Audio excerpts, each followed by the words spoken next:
सोचने का समय गया, उठो लिखो इतिहास नया। सोचने का समय गया, उठो लिखो इतिहास नया। बंसी फेंको और उठा लो, बंसी फेंको और उठा लो, हाथों में तलवार। हो जाओ तैयार साथियों, हो जाओ तैयार, हो जाओ तैयार साथियों, हो जाओ। भारत देश में एक बड़ा अभियान चल पड़ा है भारत स्वाभिमान का, उसके बारे में आपसे बात करने आया हूं। और मेरा आनंद दोगुना आज इसलिए भी है कि मेरे ऊपर आशीर्वाद देने के लिए मेरे गुरु तुल्य माता पिता भी दोनों मेरे साथ यहाँ मौजूद हैं। उनकी उपस्थिति को प्रणाम करता हूँ, भाव से चरण स्पर्श करता हूँ। भारत स्वाभिमान का जो अभियान चला है, परम पूजनीय स्वामी रामदेव जी ने शुरू किया है। ये अभियान 5 जनवरी 2009 को स्थापित हुआ है और बहुत तेजी के साथ पूरे देश में फैल रहा है। लगभग 6 महीने अभी हुए हैं इस अभियान को शुरू हुए और 2.5 लाख से ज़्यादा हमारे कार्यकर्ता पूरे देश में तैयार हुए हैं और अगले 6 महीने में करीब 11,50,000 कार्यकर्ता तैयार हो जाएंगे, ऐसा विश्वास है। इसके अलावा परोक्ष रूप से हमें काम में मदद देने के लिए सहयोगियों की संख्या करोड़ों में है इस देश में। लगभग 5 करोड़ से ज़्यादा हमारे सहयोगी तैयार हो रहे हैं इस काम में हमारे लिए तन मन धन से मदद देने के लिए। इस अभियान को क्यों शुरू किया है, इसकी ज़रूरत क्या है, भारत देश की आज़ादी के 62 साल के बाद इस तरह का काम करने का महत्व क्या है, ये सब बड़े प्रश्न हैं।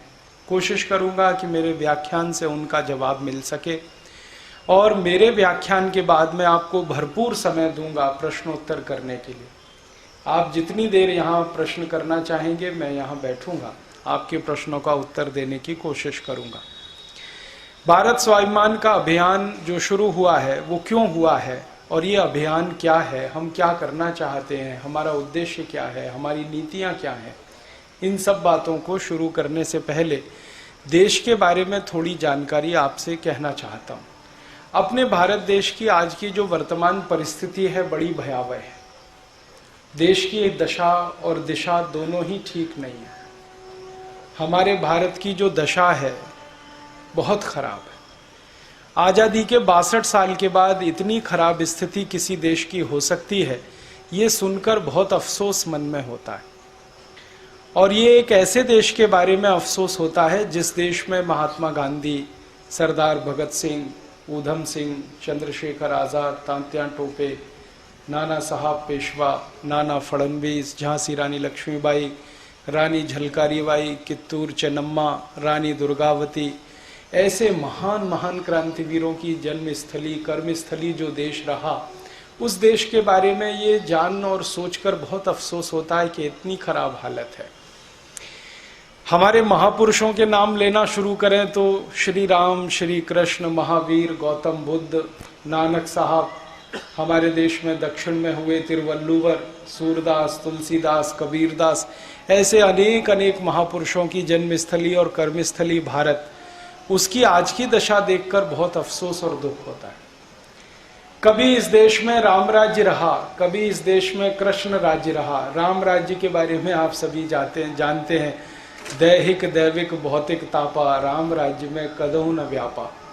माने भगवान श्री राम की राज्य की स्थिति ऐसी रही है कि दैविक दुख, दैहिक दुख और भौतिक दुख कभी किसी को नहीं रहा।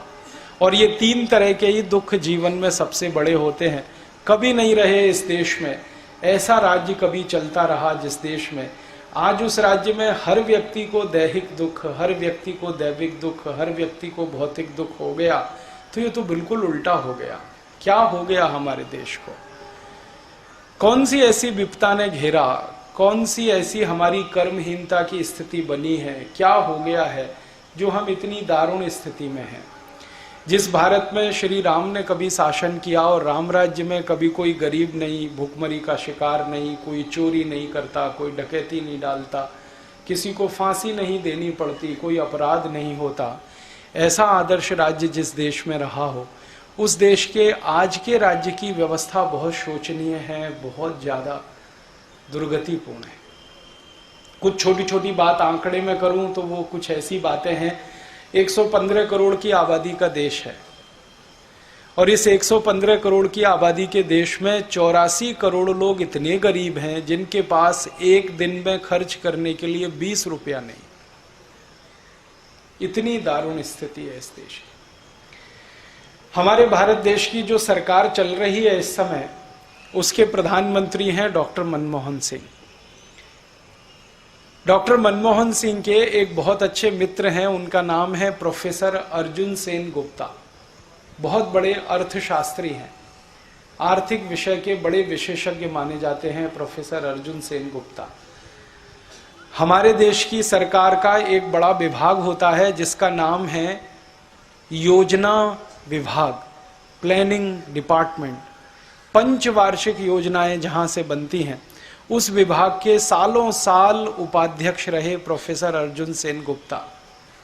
श्रीमती इंदिरा गांधी जब इस देश में प्रधानमंत्री हुआ करती थी तो उनके आर्थिक सलाहकार रहे professor Arjun Sen Gupta.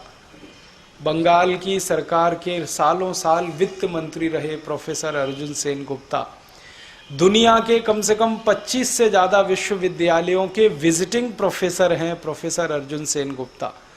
Oxford university में लेक्चर के लिए जाते हैं, कैम्ब्रिज में जाते हैं, पेंसिल्वेनिया में जाते हैं, बफेलो में जाते हैं, स्टैनफोर्ड यूनिवर्सिटी में जाते हैं। दुनिया भर के जितने बड़े विश्वविद्यालय आप जानते हैं, हर जगह उनकी क्लास होती है, उनके लेक्चर्स होते हैं। इतने विद्वान व्यक्ति को भारत की सरकार ने एक जिम्मेदारी दी थी थोड़े साल पहले, लगभग 5 साल हो गया, और उनको ये कहा था कि भारत की